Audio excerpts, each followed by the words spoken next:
Hello fellow RVers, this is Gary and Sharon with RVer RV Life, and we're going to do this video for you. It's on RV living and traveling and 5 things that you might want to know. 5 things. Number one is plan ahead. We have learned this the hard way, right? Yes, we did, from the early days of our first trip out. Right. Now you may be someone in your travel style is, oh, I'm just going to wing it, and you're okay with a night here and a night there and maybe having to travel longer days, but that is not our travel style. So we plan where we're going 1 year out, and we book ahead. Yeah, so we do a year, but then we'll book like 4 to 6 months ahead of schedule. Right, and we learned that the hard way because we were headed to Oregon. And we didn't realize that Oregon coast is a touristy place. Yeah. Campground full, campground full, campground full. 2 nights here, 1 night Yeah. there. Yeah, we really learned our lesson there. We did find places to stay, but it took a lot longer. It's a lot harder than it needed to be. Or you're staying at the campground 4 nights and you move 3 times. We still do that. Yeah. Even if you plan ahead, you still might have to play. Sometimes you might have to do that. What we affectionately call musical campsites. Yes. All right, so we plan a year ahead. So we decide what places we want to visit, what family we want to see, where do we want to go, and we kind of plot those out. And we do use an app and a website called RV Trip Wizard. RV Trip Wizard is a great trip planning tool. There are others out there. That is just what we use. And the first year out, I didn't use one. And then I did. And wow, planning was so much simpler. Yes. So just a couple things about RV Trip Wizard. It is $59 a year. There is a 7-day trial period, so you can try it, and it will plot your route. You can look for campsites. You can filter your campsites. There's so much you can do with it. It's a GPS, RV GPS. You can read reviews, and it also will show you data speeds for the different cell phone providers. And you can log your expenses. Yes, you can log your expenses, and you can make a tentative trip, and it's just so powerful. I'm going to be doing a demo on that coming up, so watch this channel for that. We are RV Trip Wizard affiliates, so I'll put a link down below, and if you want to learn more about it, go ahead and click on that link.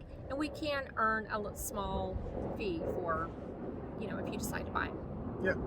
But we have been talking about RV Trip Wizard way before we became affiliates. We swear by it. It is so easy to use and helpful. Those are F-15s flying above us in case you hear the planes. Yeah. There's a base close by. Yeah, where we're at. We're right now at St. Andrews State Park in Florida, in Panama City, Florida. It's kind of cool to watch them though. Yeah.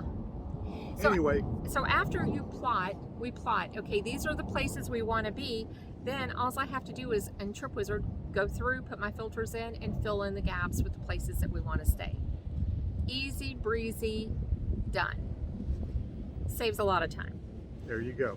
So our travel style, you want to talk about our travel style? What's our travel style? Anyway, our travel style is like we try to go like 100 to 150 miles on a move, and we usually try to stay 7 days on average, sometimes 3, 5, sometimes we might go 10 or 14 depending on the area and the park and how long we want to be there. I mean, there has been times when we booked 10 and we probably only needed 5, but there's other times we've booked 5 and wanted to be there 10. But that's a roll the dice sometimes. Yes. Sometimes weather gets in the way, but on general, we try to limit our driving to that 2 to 3 hour a move bracket. Right. Because we're in no hurry to begin with. So we like to take our time. We just roll down the road, and that way we can leave around 11 or 12 and be where we got to go by 2 or 3 and get set up. And, we're just not in a rush to get anywhere. So if we do stay at a private park, it's like 1 or 2 or 3 days if we're just trying to get from point A to point B. Yeah. If it is a place that we want to visit, different sites there, we'll stay longer. We'll shoot for the weekly rate at the private park. State parks, we usually go for 5 to 7 days or more. So that's just kind of our rule of thumb. If we don't have enough time, it might be 4 days. If it's a place we've been before, it might be less. Yes. Okay, so one thing that our travel style does help with, it builds in a cushion. So if we have anything come up, we have some extra days there, and we only have to travel a few miles. So you'll hear a bit more about that as we continue to talk in one of our other points. So we're always booked out, and we don't double book. I don't mean we're booked out where, oh, we might go here or we might go there. We book out, and the only time that we've had to cancel or modify is if we had something come up, Right. a breakdown, there was a dental emergency, Yeah, medical that issue. kind of thing. Yeah, Human or dog. yeah. So then we were able to modify. So even before COVID, like I said, 2019 was when we headed out to Oregon. That's when we learned to book at those touristy places. So book at touristy areas, book for holidays, book for states that fill up in the summertime, book early for states that fill up with snowbirds in the wintertime. Yeah, we're from Florida. Florida's season is year round. It has always been that Yeah. way. It is nothing new. Snowbirds, vacation, school breaks, the Daytona thing. I mean, it doesn't matter. It's Florida. Or if it's a place you want to visit family and you need to be in the area for a little while, or if you want to book a longer stay, 14 days to 30 days. Those are sometimes a little harder to come by. Okay, so to recap, discover, find, decide what is your travel style and go from there. Have a trip planning tool, one that works for you, and plan ahead, book ahead, so you don't have any surprises or you don't have a place to stay. We're even nervous about first come, first serve, but we have stayed there. Yeah, we've done that. Yes, Not been there, done often, that. but we have done it. Okay, we're going to move on to point number 2 now. Ready? Drum roll. Go ahead. Another point to consider if you are living in your RV and traveling is to expect the unexpected. That's right. Because you never know what's going to pop up. Yes, it can. I don't want to say it will happen, but just like when you lived in your sticks and bricks, things happened Yeah, things happen. that had to be repaired, and that happens in your RV. It's inevitable. So I was talking about a cushion. So one thing to consider, and we have had breakdowns on the road, we have had emergencies, is if you are staying 1 or 2 nights at a pop, if you're going like 300 miles at a pop, in a week's time, you could easily travel 1,000 miles, right? Great way to cover ground. However, if you have a breakdown that puts you in a shop for a week, now you're 1,000 miles behind your destination. So it's just a consideration. Things can happen, things do happen, and having a little planning ahead and having that cushion built in is helpful. Right. So let me ask you a question here, people. What do you do when it breaks down? When you have a breakdown or something unforeseen comes up? Well, what we do is we follow my wife's rules, of the breakdown rules. And the first thing we do is what? Breathe. There you go. The first thing you do is breathe. Go. Because Okay. it's real easy to go into a panic mode depending on where you are. You could be on the side of the road, or in our case, we were broke down on a one-way street in a campground on a Friday afternoon. RV wasn't moving. People couldn't come, people couldn't go. Breathe. That's the number one thing, is to remain calm, because it's really easy to start freaking out. Yep. And then communication goes, right? Communication, you got to assess the situation and then make a plan. Right. But what I meant was when Yeah. you're frustrated, Yeah, you got to communicate. all of a because- sudden you're taking it out on your other half, and you both need to breathe, come together, come up with a plan. Yes, and then try to do a plan together. You don't want to work against each other. Right. And breathe through the frustration in Yep. dealing with your roadside assistance company or whoever you're dealing with, because it is never a quick process.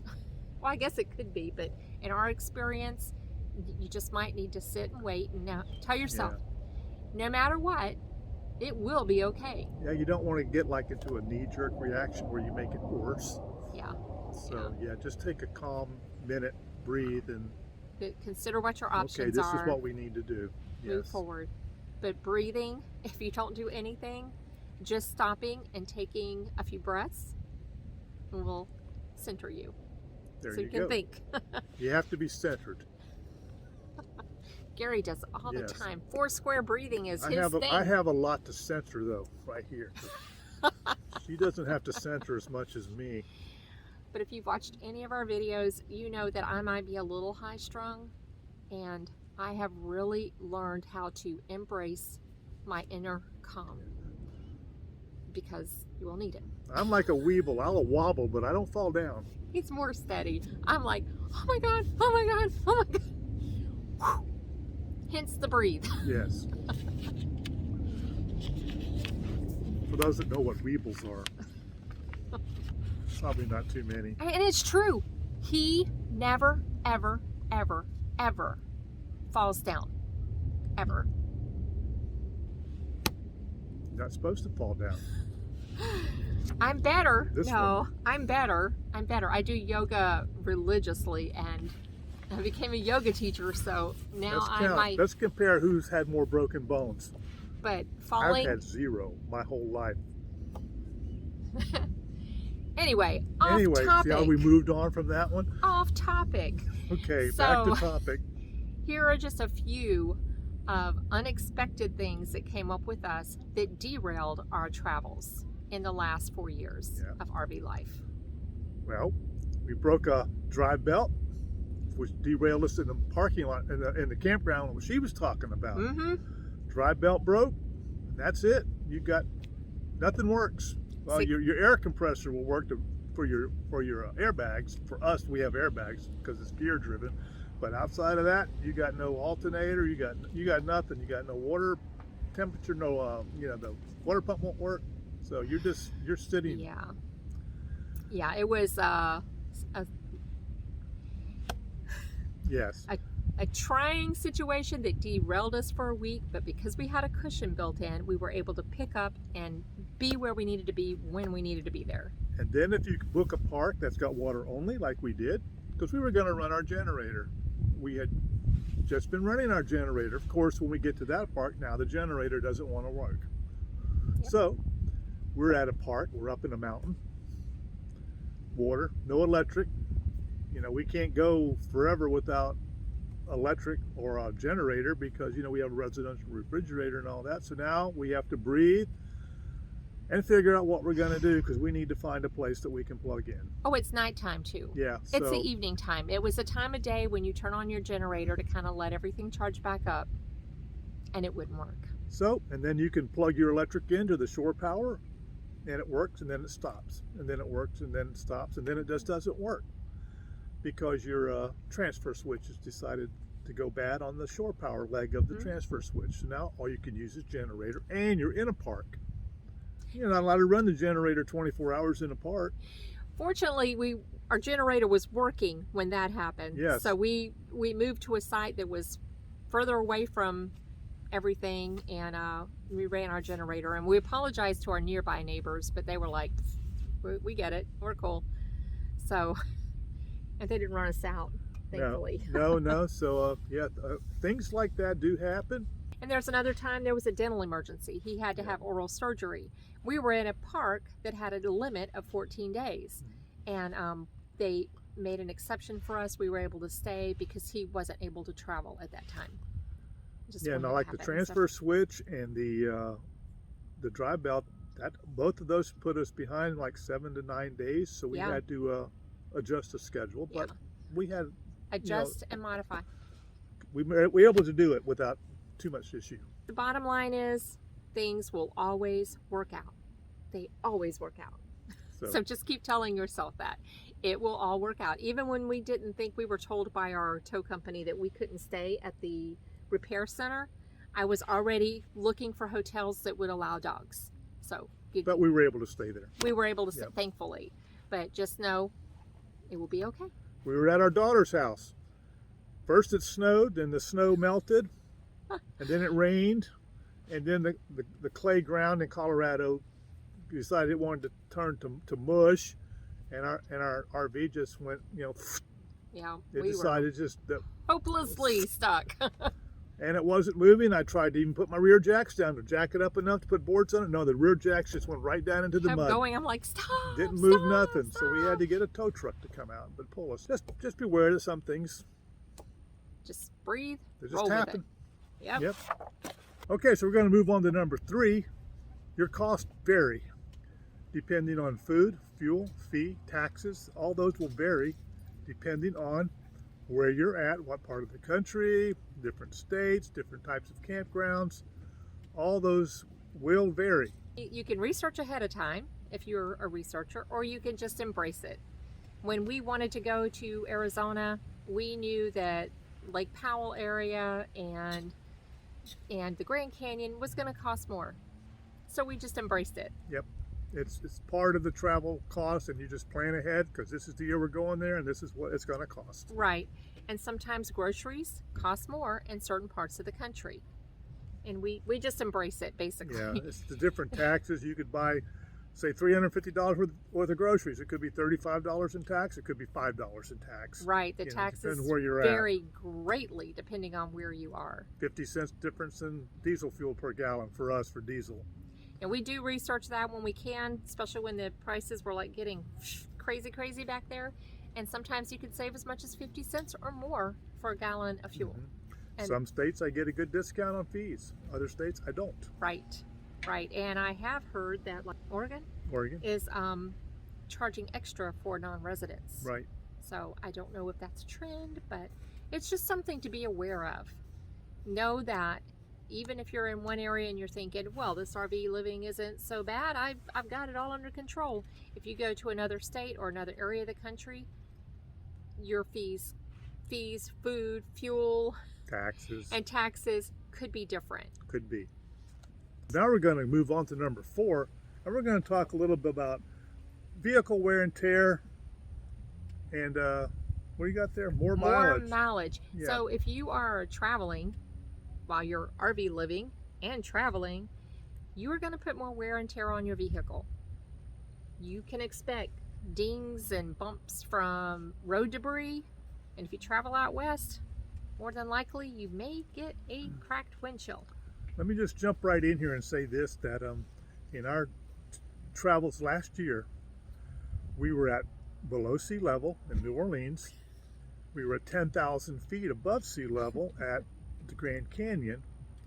We were at 115 degree weather, and we were in snow.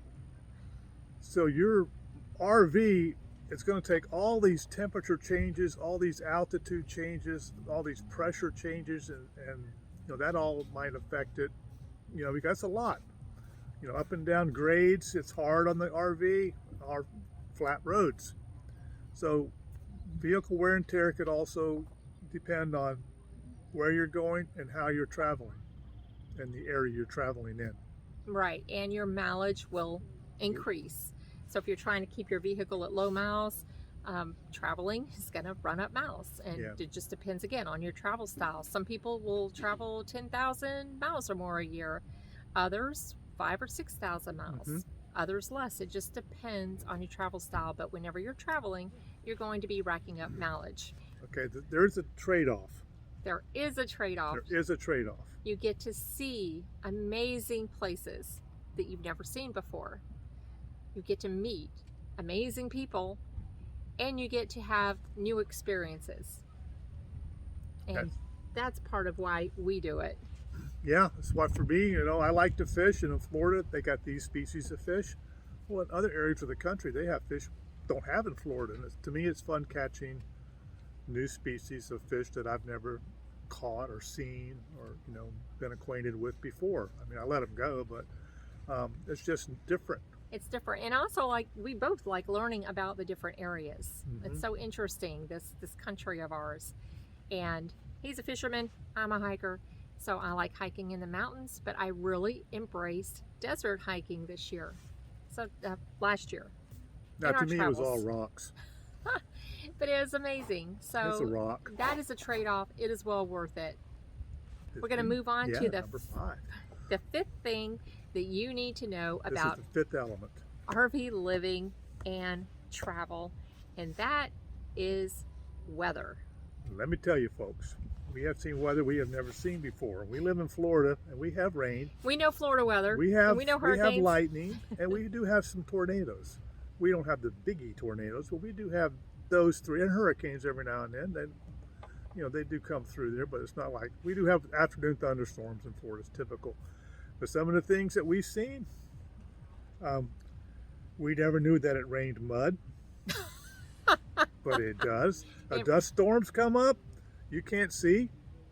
That's not a Florida thing. No. No. And then when the dust storm and it rains, that's when you get, it's just rainy mud, and our whole RV is covered with mud. Mm-hmm. Never seen that before, but we did this year. Mm-hmm. We got a lot of cracked windows, cracks in our windshield from rocks. You get hail. We don't get a lot of hail in Florida. It's not that hot. Cold weather. Yeah, some road debris. Goes back to your vehicle wear and tear. So, and the different temperature changes. Like if you're in the mountains and you're at the top of the mountain, it's 40 degrees, and you get down to the bottom, it's 80.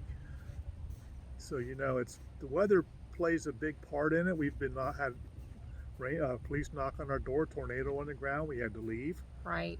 We've had some, once we got past the west of the Mississippi, it seemed like it never stopped blowing wind. Blow. Learn from our mistakes. When we made the first trip out west in 2019, we left in March and drove right through Tornado Alley. Yeah. And we dodged tornadoes the whole entire trip. I know what a tornado alarm sounds like now. Yeah. I've heard several of them now. That's the thing. They're loud. So we learned. What places to avoid. It's just the weather is different in different parts of the country. And you just, again, you can research it, you can embrace it. A lot of people say, well, you've got wheels, just get up and move. But it's not that easy. Sometimes you can't just get up and move. But it's good to know about the weather in certain areas, and it varies And throughout I this can tell you country. this, we were at a campground and the weather came through and it rained horribly, and the road to the campground flooded, and we couldn't get out until they had brought in all the tractors and bulldozers and cleaned it out. One entrance road to the park got cleaned up enough to where people could actually at that point leave. Catalina State Park, Yes. beware. Nobody could come in, Beautiful but they park, would let but- us leave, and thank God we had enough groceries. And then that's also when we had the May snowstorm Yeah. that buried our RV in the clay. So we didn't expect that. So And beware of Mother Nature. yeah. Especially if you're driving through passes, you want to check that wind speed. Make sure that it's safe and the pass isn't even open, hasn't been closed, because they do close passes at times for high Right. winds and weather. Traveling days, wind is a factor. Yeah. If it gets too high, you don't want to, especially if you're driving something lightweight or pull behind, the wind will blow you all over the road. Mhm. So pay attention to the wind. But the weather in unknown places, we feel like we are pretty educated now, Yeah, because we've dealt with the wind We've and had baptism by fire, so we know baptism now. by fire, the tornadoes. But weather is a factor and a consideration when you're living in your RV and you're traveling. Yeah, get used to listening to the, if you have a rooftopper on your slide, oh, it's going to hammer if it's Yeah. windy. Yeah. Watch your awning. We have gone months without ever using our awning Yeah, because of the wind. You just it just can't use it. rolls up and stays there. Yep. So that was our little weather tip. Just this kind of goes back to breathing and being calm. Yeah. Because all these things sound very scary when you're in that RV. Yeah, it's not going to blow forever, And although it it's seems like it. Rocking and things are pelting, and we're like, is that hail? So breathe through it. Is our slide blowing off? Get to safety if you need to get to safety, though. Because Right. usually there is a plan. There's go to the bathroom, or there's a place to evacuate. So we're not saying just ride everything out in your RV, but a lot of the winds and all, it's just It's just what it is. the way it is. Yeah. So one more tip on weather. If you are only traveling 100 to 150 miles pop, that's less time that you're having to fight the wind, fight the rain, or whatever weather is throwing at you at the moment, instead of starting in the morning and going all day. Hmm. you're a little bit more flexible in your travel time of day. Might can tweak your travel time to the better part of the day, but if you're doing an 8-10 hour run, well, you just got to go. Yeah. So it does give you some flexibility. Okay, there's one more thing we want to mention. Those are our five things that you need to know if you were considering, or if you are RV living and traveling. But also, you need to consider getting your Amazon and your mail and those sorts of things, because it's not as straightforward as you might think it is. So you can have a mail service like we do. We have a mail service. Mm-hmm. St. Brendan's Isle, if you want to know what we use. Right, and we just have things shipped there and have it shipped to us. Now, a lot of private campgrounds, you can have things shipped right there, but always ask first. We stay at a lot of Army Corps parks and state parks, and you can't get deliveries there. So plan ahead for when you need something, or have it sent general delivery, which brings me to Amazon. They will not send general delivery. So your only option for Amazon is to know someone in the area you can have it shipped to, or have it shipped to an Amazon locker, and that works really well. Right. And usually in the bigger, more metropolitan areas, or that doesn't have to be a really big city, but towns and cities, you can probably find an Amazon locker. Yes. Now, I will say something that some people ask about. I've heard people talk about. Now, I take maintenance drugs. I have a few that I do take. None of my that I take are painkillers, that are narcotics, you might say. They're just basic, like a blood pressure pill or whatever. So I do get a 90-day supply, and I can have them shipped to our mail service, and they will ship them to general delivery.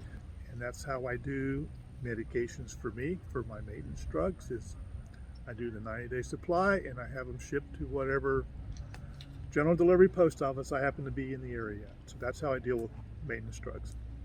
Right, and we could probably go on. There's, medical, dental, and there is so much, but that's our 5 things you need to know if you're considering, or if you are RV living and traveling. So what are some tips that you have for RV living and traveling? Drop them in the comments below. And also, do you have any questions? What questions do you have about RV living and traveling? We have been RV living and traveling for 4 years now, but before that we were stationary for 1.5 years while we tied up loose ends. Right. So we have experienced both sides of traveling and stationary. And we're still together. And and that might be another video. Yeah. I've learned to keep my mouth shut and just do it. For anyone starting out with RV life, it's just a little tip. It might be rough in the beginning, but you will find your ground. And we did. We did. And we're still here. Yeah, we put a bottle of spray in the bathroom. TMI.